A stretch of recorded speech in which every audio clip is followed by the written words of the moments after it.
Hello and welcome back to my channel. तो मैं अभी आप लोगों को फॉर और सिंस में क्या डिफरेंस है और फॉर और सिंस का क्या एप्लीकेशन है ये बताने वाला हूँ। एक्चुअली मैं एक टेंस का वीडियो बनाने वाला हूँ, तो उसमें फॉर और सिंस का काफ़ी एप्लीकेशन है, तो मैं चाहता हूँ उसको पहले ही क्लियर कर दूँ। ठीक है, तो फॉर का कहाँ यूज होता है और सिंस का कहाँ पे यूज़ हम लोग करते हैं। ठीक है, देखिए फॉर का जो यूज होता है वो पीरियड ऑफ टाइम बताने के लिए होता है, मतलब लंबा टाइम बताने के लिए होता है। ठीक है, for is use for period of time to show the duration of an action. कोई भी एक्शन जब शुरू हुआ है और एक लंबे अवधि के लिए चला हुआ है, एक लंबे टाइम के लिए कंटिन्यू हुआ है, तो उसको बताने के लिए हम लोग क्या यूज करते हैं, फॉर का यूज करते हैं। जब समय की अवधि बतानी हो तो उसके लिए हम लोग फॉर का यूज करते हैं। ठीक है, और फॉर का यूज कहाँ करते हैं, मोस्टली परफेक्ट कॉन्टिन्यूअस टेंस में करते हैं। ठीक है, चाहे प्रेजेंट परफेक्ट कॉन्टिन्यूअस टेंस हो, पास्ट परफेक्ट कॉन्टिन्यूअस टेंस हो या फ्यूचर परफेक्ट कॉन्टिन्यूअस टेंस हो। ठीक है, यहाँ पे तो यूज होता ही है, साथ में आप तीनों टेंस के परफेक्ट में भी यूज कर सकते हैं। ठीक है, आजकल इनका एप्लीकेशन वहाँ पे देखने को आपको मिलेगा। तो एग्जाम्पल के लिए देखते हैं, नीचे फॉर 5 ईयर्स है। देखिए फॉर 5 ईयर्स आप लिख सकते हैं, फॉर 5 मंथ्स लिख सकते हैं, फॉर 5 वीक्स, चाहे आप इसमें 5, 6, 2, 1 कुछ भी लिख सकते हैं। ठीक है, तो यहाँ पे डे, आवर, मंथ और ईयर बताने के लिए यूज होता है फॉर दी लास्ट 5 ईयर्स।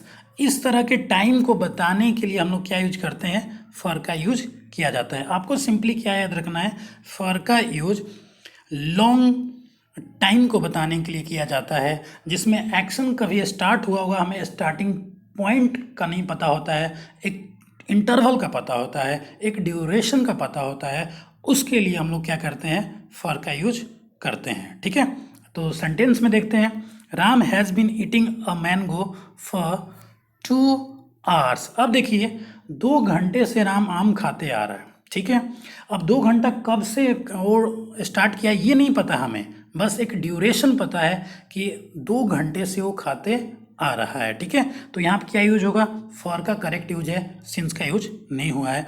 और ये जो टेंस है वो किस में लिखा गया है, प्रेजेंट परफेक्ट कॉन्टिन्यूअस टेंस में। ठीक है, दूसरा देखते हैं, Ram has worked in this office for 2 years. ठीक है, यहाँ पे 2 साल में हमें ये भी यहाँ भी नहीं पता है कि 2 साल में कब स्टार्ट हुआ था, ये नहीं पता है, लेकिन एक ड्यूरेशन पता है, एक पीरियड ऑफ टाइम पता है, इसलिए यहाँ पे क्या यूज किया गया है, फॉर का यूज किया गया है। और ये टेंस देखिए कहाँ पे है, यहाँ पे सब्जेक्ट है और हैज़ और वर्ब का थर्ड फॉर्म लिखा हुआ है, ये प्रेजेंट परफेक्ट में यूज हुआ है। पहला वाला sentence present perfect continuous tense में था, दूसरा वाला प्रेजेंट परफेक्ट में हुआ है। ठीक है, अगला तीसरा देखिए, I have been busy the whole morning. अब देखिए क्या होता है, फॉर का यूज कभी कभी क्या हिडन फॉर्म में भी रखा जाता है, मतलब फॉर को लिखा नहीं जाता, बट फॉर का मीनिंग ऑटोमेटिक क्या हो जाता है, क्लियर हो जाता है, मतलब पूरे मॉर्निंग के लिए। ठीक है, यहाँ पे फॉर का यूज नहीं हुआ है, बट उसका मीनिंग करेक्ट अपने आप आ जाता है, तो फॉर कभी कभी यूज भी नहीं होता। ओके, तो इसको ध्यान रखना है कि फॉर का एप्लीकेशन कहाँ कहाँ किया जाता है। तो हम लोग अभी सिंस का एप्लीकेशन देख लेते हैं कि सिंस का यूज जो होता है वो पॉइंट ऑफ टाइम बताने के लिए होता है। पॉइंट ऑफ टाइम का मतलब होता है छोटे अवधि को बताने के लिए या छोटे समय को बताने के लिए किसका यूज किया जाता है, सिंस का यूज किया जाता है। Since is use for the point of time eight which an action began. मतलब इसमें क्या होता है कि कोई एक्शन कहीं से स्टार्ट होता है, किसी पर्टिकुलर टाइम से स्टार्ट होता है, उसको बताने के लिए हम लोग क्या यूज करते हैं, सिंस का यूज किया जाता है।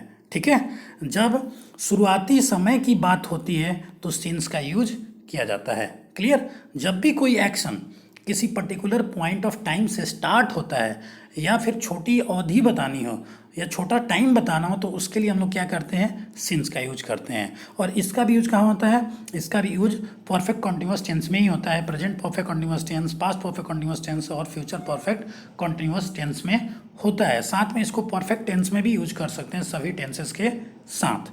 ठीक है, तो इसका एग्जाम्पल देख लेते हैं।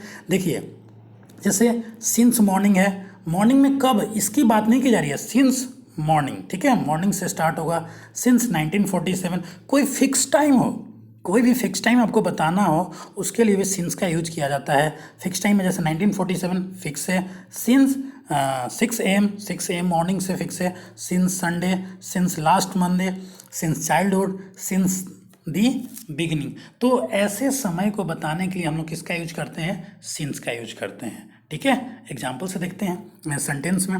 पहला है Ram has been eating a mango since morning. यहाँ पे देखिए जो एक्शन स्टार्ट कब हुआ था, मॉर्निंग से, और अभी भी कंटिन्यू है।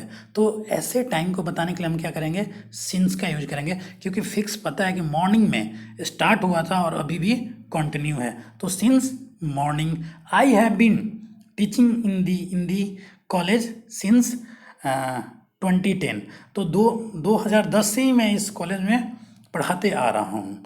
तो यहाँ पे भी क्या है, स्टार्टिंग एक्शन का स्टार्टिंग पॉइंट दिया हुआ है, इसलिए यहाँ पे सिंस का यूज होगा। ठीक है। थर्ड में we had been protesting since the beginning of this moment.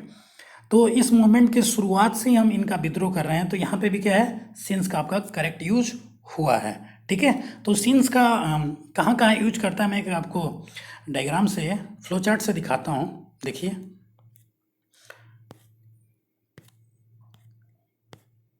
यहाँ पे तो जो सिंस है, देखिए सिंस का जितने भी आपको कैलेंडर से टाइम बताना हो, जितने आप कैलेंडर के टाइम जो होते हैं, जैसे कि डे बताना हो, आपको डेज बताना हो, मंथ हो, ईयर हो और ओकेजन हो, तो यहाँ पे डेज, डेट, मंथ, ईयर और ओकेजन बताने के लिए किसका यूज किया जाता है, सिंस का यूज किया जाता है। नीचे एग्जाम्पल भी देखिए, जैसे डे, आपको डेट कोई बताना हो, सिंस 28 अगस्त। ठीक है। आपको कोई डे पर्टिकुलर डे बताना हो तो since Sunday, since Monday, since Tuesday. Month बताना हो तो आप कोई भी मंथ ले सकते हैं। वैसे ईयर बताना हो तो आप ईयर के लिए सिंस यूज कर सकते हैं। ओकेजन में क्या होगा, सिंस होली, सिंस दिवाली वगैरह, जितने भी ओकेजन्स होते हैं उसको बताने के लिए आप सिंस का यूज कर सकते हैं। जो अदर यूजेज होते हैं उसमें क्या है कि जब भी आप कोई टाइम अपने वॉच से बताते हैं, क्लॉक से बताते हैं, उसको रिप्रेजेंट भी हम किससे करते हैं, सिंस से करते हैं, सिंस 5 o'clock। ठीक है। तो इसको भी हम बोलेंगे सिंस के साथ यूज में लाएंगे। ठीक है। जो भी आप टाइम देखते हैं बाय वॉच, तो उसके लिए सिंस यूज होता है। ठीक है। लाइफ का जो डिफरेंट स्टेज होता है, जैसे कि हम बूढ़े हो जाते हैं, जैसे बच्चे होते हैं, जैसे हम जवान होते हैं, तो ये सारे स्टेजेस को बताने के लिए भी क्या यूज होता है, सिंस होता है। Since childhood, since adolescent, since youth, since. तो ऐसे आप यूज कर सकते हैं। ठीक है। और एक दिन का जो डिफरेंट पार्ट होता है, जैसे मॉर्निंग होता है, आफ्टरनून होता है, इवनिंग होता है, तो इनको भी बताने के लिए हम लोग क्या यूज करते हैं, सिंस का यूज करते हैं। तो इतने सारे एप्लीकेशन हैं फॉर और सिंस का। फॉर का यूज लंबे समय के लिए होता है, सिंस का यूज छोटे टाइम के लिए होता है, किसी फिक्स टाइम को बताने के लिए होता है, कैलेंडर की जितनी टाइम देखते हैं उसको बताने के लिए होता है, और आपको क्लॉक से जितने भी टाइम हम देखते हैं उसके लिए सिंस का यूज होता है, स्टेजेस ऑफ लाइफ के लिए होता है, और पार्ट ऑफ डे के लिए होता है। और इसका जो टेंस में यूज होता है मोस्टली परफेक्ट कॉन्टिन्यूअस टेंस में ही किया जाता है। ठीक है। तो मैं होप आपको ये सारी चीज़ें क्लियर हो गया होगा, और टेंस में यूज करते वक्त इसका काफ़ी ध्यान रखना चाहिए, कहाँ पे सिंस और कहाँ पे फॉर का यूज किया जाता है, और काफ़ी कॉमन एरर इससे पूछे जाते हैं। तो होप आपको क्लियर हो गया होगा। Thank you so much for watching this video. Thank you.